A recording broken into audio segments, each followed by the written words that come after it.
Sunita Williams ಆಸೆ ಏನ್ ಗೊತ್ತಾ ನಿಮ್ಗೆ? 286 ದಿನ ಬಾಹ್ಯಾಕಾಶದಲ್ಲಿ ಕಳೆದಂತಹ ಸುನೀತಾ ವಿಲಿಯಮ್ಸ್ ಭೂಮಿಗೆ ಬಂದ ಬಳಿಕ ತವರು ದೇಶ ಭಾರತಕ್ಕೆ ಬರಲು ಸುನೀತಾ ಹಂಬಲ. ಬಾಹ್ಯಾಕಾಶದಿಂದ ಭಾರತ ಹೇಗೆ ಕಾಣಿಸುತ್ತೆ ಅಂತ ಹೇಳಿ ಸುನೀತಾ ಬಣ್ಣನೆಯನ್ನ ಮಾಡಿದ್ದಾರೆ. ಬಾಹ್ಯಾಕಾಶದಿಂದ ಭಾರತವು ಅದ್ಭುತ ಅಮೇಜಿಂಗ್ ಆಗಿ ಕಾಣುತ್ತೆ. ಹಿಮಾಲಯ ಪರ್ವತದ ಸಾಲುಗಳು ಸೊಗಸಾಗಿ ಕಾಣಿಸ್ತಂತೆ.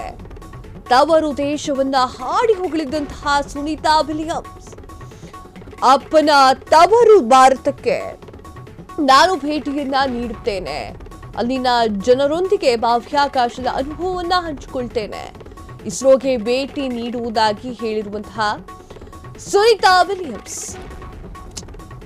ಹೌದು, ಎಲ್ರಿಗೂ ಕೂಡ ಸುನೀತಾ ವಿಲಿಯಮ್ಸ್ ಅವರಿಗೆ ಒಂದು ಮಾತನ್ನ ಕೇಳಬೇಕು ಅಂತ ಆಸೆ ಇರುತ್ತೆ. ಅದೇ ಬಾಹ್ಯಾಕಾಶದಿಂದ ಭಾರತ ಹೇಗೆ ಕಾಣಿಸುತ್ತೆ ಎನ್ನುವಂಥದ್ದು, ಭಾರತ ಹೇಗೆ ಕಾಣಿಸುತ್ತೆ ಎನ್ನುವಂಥದ್ರ ಬಗ್ಗೆ ಸುನೀತಾ ವಿಲಿಯಮ್ಸ್ ಅವರು ಅದ್ಭುತವಾದ ಒಂದು ವರ್ಣನೆಯನ್ನ ನೀಡಿದ್ದಾರೆ.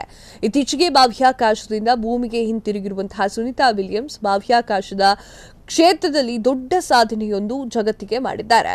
ಮಾರ್ಚ್ 18ರಂದು ಭೂಮಿಗೆ ಬಂದಂತಹ ಸುನೀತಾ ವಿಲಿಯಮ್ಸ್ ಹಲವಾರು ಅನುಭವಗಳನ್ನ ಹಂಚಿಕೊಂಡಿದ್ದಾರೆ.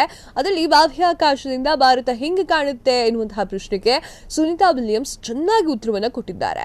ಬಾಹ್ಯಾಕಾಶದಿಂದ ಹಿಮಾಲಯ ಪರ್ವತಗಳನ್ನ ನೋಡಿದೆ, ನನಗದು ತುಂಬಾ ಇಷ್ಟ ಆಯ್ತು ಅಂತ ಹೇಳಿ ಹಂಚಿಕೊಂಡಿದ್ದಾರೆ.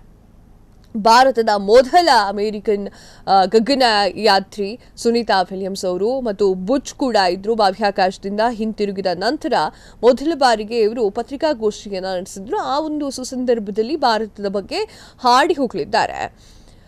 ನಾವು ಹಿಮಾಲಯದ ಮೇಲೆ ಹಾದು ಹೋದಾಗೆಲ್ಲ ಬುಚ್ ಅವುಗಳ ಅದ್ಭುತ ಛಾಯಾಚಿತ್ರವನ್ನ ತೆಗೆದಿದ್ದಾರೆ ಅಂತ ಹೇಳಿ ಸುನೀತಾ ವಿಲಿಯಮ್ಸ್ ಅವರು ಹೇಳ್ಕೊಂಡಿದ್ದಾರೆ. ಈ ಸಂದರ್ಭದಲ್ಲಿ ಇಬ್ಬರು ಗಗನಯಾತ್ರಿಗಳ ಅಧ್ಯಕ್ಷರಾಗಿರುವಂತಹ ಟ್ರಂಪ್ ಹಾಗೂ ಎಲಾನ್ ಮಸ್ಕ್ ಅವರಿಗೆ ಧನ್ಯವಾದಗಳನ್ನು ಕೂಡ ಅರ್ಪಿಸಿದ್ದಾರೆ.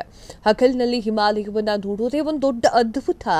ಭಾರತದಲ್ಲಿ ದೊಡ್ಡ ನಗರಗಳಿಂದ ಹಿಡಿದು ಸಣ್ಣ ಪುಟ್ಟ ಪಟ್ಟಣಗಳಾಗಿರ್ಬೋದು, ಸಣ್ಣ ಪುಟ್ಟ ಗ್ರಾಮಗಳು ಕೂಡ ಇದೆ. ರಾತ್ರಿಯಲ್ಲಿ ಅದ್ಭುತವಾದ ದ್ವೀಪದಂತೆ ಕಾಣಿಸುತ್ತೆ, ತುಂಬಾ ಚೆನ್ನಾಗಿ ಹೊಳೆಯುತ್ತೆ. ಭಾರತ ಒಂದು ಮಹಾನ್ ದೇಶ ಮತ್ತು ಅದ್ಭುತ ಪ್ರಜಾಪ್ರಭುತ್ವ ಉಳ್ಳಂತಹ ದೇಶ.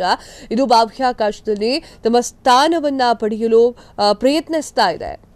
ಇದು 2026ರ ವೇಳೆಗೆ ಗಗನಯಾತ್ರಿಗಳನ್ನ ಕಕ್ಷೆಗೆ ಕಳಿಸಲು ಸಜ್ಜಾಗ್ತಾ ಇದೆ. ಅದರಲ್ಲಿ ಭಾಗವಾಗುವ ಮೂಲಕ ನಾವು ಭಾರತಕ್ಕೆ ಸಹಾಯ ಮಾಡಲು ಬಯಸ್ತೇನೆ. ಶೀಘ್ರ ಭಾರತಕ್ಕೆ ಭೇಟಿಯನ್ನ ಕೊಡ್ತೀನಿ. ಅಲ್ಲಿರುವಂತಹ ಜನರಿಗೆ ನನ್ನ ಬಳಿ ಏನ್ ಹೇಳೋಕೆ ಸಾಧ್ಯನೋ ಅದಷ್ಟು ಅನುಭವಗಳನ್ನ ನಾನು ಹಂಚಿಕೊಳ್ತೀನಿ ಅಂತ ಹೇಳಿ ಸುನೀತಾ ವಿಲಿಯಮ್ಸ್ ಅವರು ಹೇಳಿದ್ದಾರೆ. ಹಾಗೆ ಇಸ್ರೋಕ್ಕೂ ಕೂಡ ಹೋಗಿ ಬರ್ತೇನೆ ಅಂತ ಹೇಳಿದ್ದಾರೆ. ಅವರ ತವರು ಮನೆ ಇದೇ ಆಗಿರೋದ್ರಿಂದ ಅವರು ಖುಷಿಯಿಂದ ಭಾರತದ ಬಗ್ಗೆ ಹಂಚಿಕೊಂಡಿದ್ದಾರೆ.